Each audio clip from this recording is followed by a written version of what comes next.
Is a thorn of bed, জীবনটা কণ্টক সজ্জা, কোনো এক বিখ্যাত মানুষের কথা।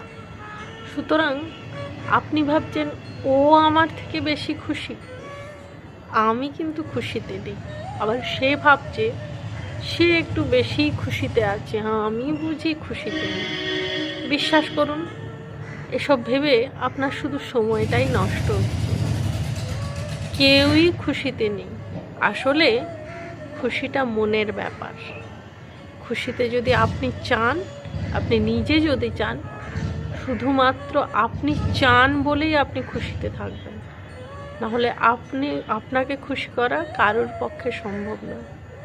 সুতরাং নিজেকে গুরুত্ব দিন, নিজের খুশিকে গুরুত্ব দিন, নিজে যা যা করলে ভালো থাকবেন সেইগুলোই করুন। সুস্থ থাকুন, ভালো থাকুন, শান্তিতে থাকুন।